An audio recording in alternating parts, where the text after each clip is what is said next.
Have you ever wondered why a man can walk away from beauty, success, and charm, yet remain haunted by the memory of a woman whose presence was quiet, almost invisible to the world, but unforgettable to his soul? Because what binds him is not surface. It is depth. And depth is the language of the unconscious, the place where every man's shadows, wounds, and forgotten desires sleep. It is not the perfume on her skin or the curve of her smile that lingers, but the way she mirrored something ancient within him, something he could not name. In Jungian terms, this is the realm of the anima, the feminine image living within every man's psyche. When a woman embodies emotional depth, she does not simply attract, she awakens. Her energy calls forth the hidden parts of a man's spirit, his boyhood innocence, his buried shame, his unspoken longing for redemption. She does not chase his attention, she stirs his unconscious, and once that door has been opened, he can never unsee her reflection in his dreams. Most women seek to be remembered through effort, through words, gestures, or perfection. But the woman who understands her own inner world knows that remembrance is not something to be earned. It is evoked. She becomes unforgettable because she lives from her essence, not her image. She has walked through her shadows, faced her own pain, and made peace with her solitude. In that stillness, she becomes magnetic, not in noise, but in silence. A man may not understand why she lingers in his thoughts long after she's gone. He may return to his routine, his logic, his distractions. Yet somewhere in the spaces between his heartbeats, her presence hums. She represents what he has not yet reconciled within himself, the union of strength and softness, logic and intuition, chaos and grace. She is the mirror of his unfinished evolution. Carl Jung once said that the meeting of two personalities is like the contact of two chemical substances. If there is any reaction, both are transformed. When a man meets a woman of true emotional depth, transformation begins, not always gently. Her presence demands his awakening. She invites him, silently, to confront his inner voids, the parts he hides behind confidence and control. She becomes both comfort and confrontation, the sweet ache that follows him long after the conversation ends. He may try to forget her, but forgetting her means denying the part of himself she awakened. Because in her depth, he glimpsed truth. Not about her, but about himself. And the soul never forgets its own reflection. The truth is, emotional depth is not born from softness alone. It is the result of dying many small deaths, betrayals, disappointments, the quiet ache of growing alone. A woman of depth has been burned by life, but she did not close. Instead, she learned to hold both fire and tenderness without losing her balance. She became the paradox every man's soul craves, gentle yet unyielding, kind yet unafraid of solitude, loving yet unwilling to settle for half-truths. When she listens with her entire being. When she speaks, her words carry weight, not because they are loud, but because they come from the place where silence has already spoken. A man senses this instinctively. He feels safe, yet unsettled. Seen, yet exposed. It is not the thrill of desire that binds him, it is the gravity of recognition. He feels that she sees what he cannot hide, and instead of judging, she simply understands. In her gaze, he finds no demand for validation, no hunger to be completed. She stands whole. And wholeness is rare, it disarms the ego, disrupts the patterns of conquest. He cannot conquer what does not need him. He cannot fix what is not broken. And so, he becomes curious. Addicted, not to her, but to the version of himself he glimpses in her presence, the man he could be if he had her courage. That is the first depth, presence born from wholeness. The woman who is at peace with her shadows emanates a stillness that calls a man inward. Her energy whispers, "Come home to yourself." And whether he stays or leaves, that whisper never fades. There is a second depth, the depth of emotional truth. While many women speak from the surface of their feelings, she speaks from the root. Her emotions are not weapons, nor are they performances meant to elicit attention. They are rivers of meaning flowing from the unconscious. When she feels entirely, without apology, without dilution. And in her authenticity, a man encounters something both terrifying and divine, unfiltered humanity. A man's ego is trained to seek control, to categorize emotion as weakness. But before a woman of truth, his defenses tremble. She does not dramatize, she reveals. She does not manipulate, she reflects. Her tears are not pleas, they are mirrors. Her anger is not destruction, it is clarity. Her love is not possession, it is revelation. In her presence, a man feels something unfamiliar, a sacred permission to feel himself. For so long, he has been conditioned to suppress tenderness, to hide vulnerability beneath achievement. But she does not reward his mask. She sees through it gently, as if looking into a wound that no longer needs to pretend. When she speaks of love, it is not coated with fantasy. It carries the weight of someone who has studied the anatomy of loss. She has learned that love is not a promise, it is a presence. It lives in the quiet moments of recognition, in the courage to stay open after being broken. She teaches him, without teaching, that love is not about finding completion in another, but remembering the completeness within oneself. Carl Jung believed that love is the process through which two individuals confront their unconscious together. It is not comfort, it is transformation. And transformation always comes at the price of illusion. The woman of emotional truth strips away the illusion. She doesn't feed the story he tells himself about who he is, she invites him to meet the man beneath the armor. When she listens to him, she doesn't rush to fix his pain. She allows it to breathe. She understands that healing is not control, it is surrender. Her silence holds more compassion than any advice could. And in that space, he encounters the rarest feeling of all, being deeply understood. But this understanding comes at a cost. Her presence disorients him. She does not behave like the world expects. She does not chase, she does not compete, she does not beg for closeness. Her detachment is not cold, it is holy. It is the detachment of someone who has already made peace with loss. She knows that love cannot thrive in fear, and fear cannot survive in truth. A man might test her boundaries, trying to provoke reaction, to measure his power. But her power is in her stillness. She does not need to prove what is already felt. Her calmness exposes his chaos. Her silence challenges his noise. And slowly, he begins to see, it is not her who confuses him, it is himself reflected in her. The second depth is what makes her unforgettable, not because she is easy to love, but because she is impossible to lie to. Her eyes become the threshold between his fantasy and his reality. To stand before her is to confront his own inner contradictions.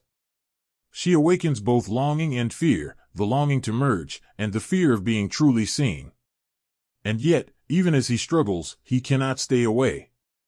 For beneath her serenity lies something he has been searching for all his life, emotional honesty without judgment. Her truth becomes his compass. Her presence, his quiet revelation. He realizes, perhaps too late, that what he desired was never her body or her approval, it was the mirror she offered. The mirror of his own unspoken soul. And once a man has looked into that mirror, he can never return to shallow waters again. That is the second depth, the truth that liberates and burns. The truth that leaves a mark not on the skin, but on the psyche. The third depth is emotional sovereignty, the sacred calm of a woman who no longer seeks herself in the eyes of another. There is a quiet revolution that happens inside her, she withdraws her energy from the need to be chosen. The noise of validation fades, and what remains is a luminous stillness, the kind that cannot be bought or imitated. This is the depth that turns ordinary affection into awe. A man senses it even before he understands it, this inexplicable dignity, this self-contained gravity that makes her presence feel like a temple. She no longer confuses love with attachment, nor connection with control. She understands that to love is to allow, not to possess. Her heart is open but never desperate, compassionate yet fiercely discerning.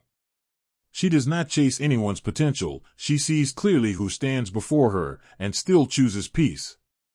That serenity unsettles a man's ego because it cannot be negotiated. It cannot be seduced.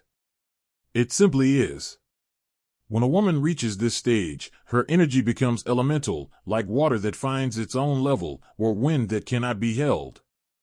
Her worth is no longer reactive, it is remembered. She has faced abandonment, rejection, and the ache of being misunderstood, and through them all, she has learned one truth: no one can take what she no longer gives away. Carl Jung spoke of individuation, the process of integrating the conscious and the unconscious, of becoming one's true self. This woman has walked that path. She has descended into the underworld of her fears and gathered the fragments of her identity scattered by expectation. Each wound became an initiation, each heartbreak, a teacher. And in that descent, she discovered the secret that makes her unforgettable: she is no longer afraid of being alone. To a man, this kind of woman is both sanctuary and storm. Her independence does not repel him, it exposes his own dependency. He may admire her strength but feel small beside her calm. Because while he is still trying to conquer the world to prove his worth, she has already conquered herself. Her silence holds more sovereignty than his success. Her detachment, more power than his control. He cannot possess her because she belongs to no illusion. Her attention is sacred currency, and she spends it only on what nourishes her spirit. She listens not to respond, but to perceive.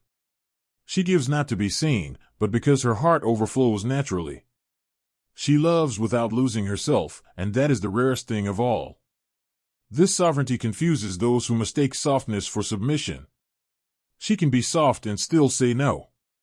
She can be gentle yet walk away without drama. Her boundaries are not walls but thresholds. She invites only those who can meet her in truth. And if a man cannot, she blesses him with her absence.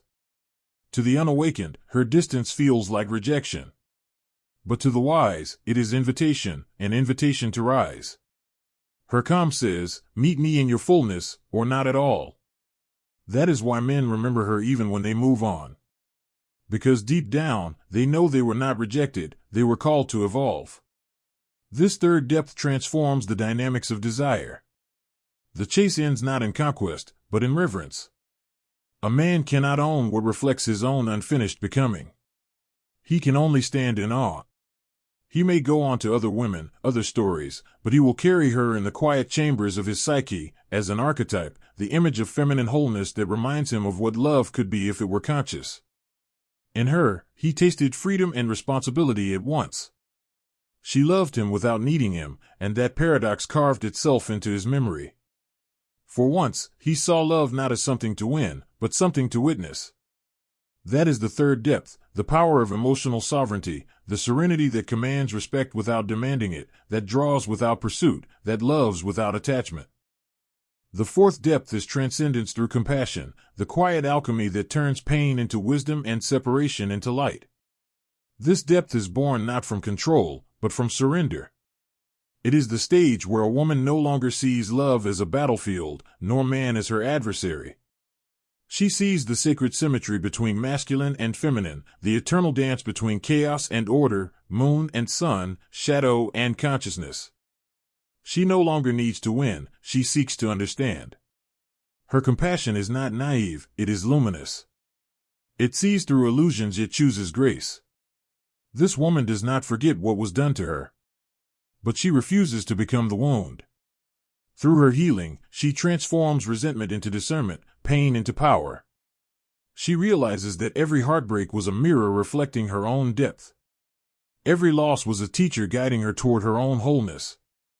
She no longer needs closure, for she has become her own completion.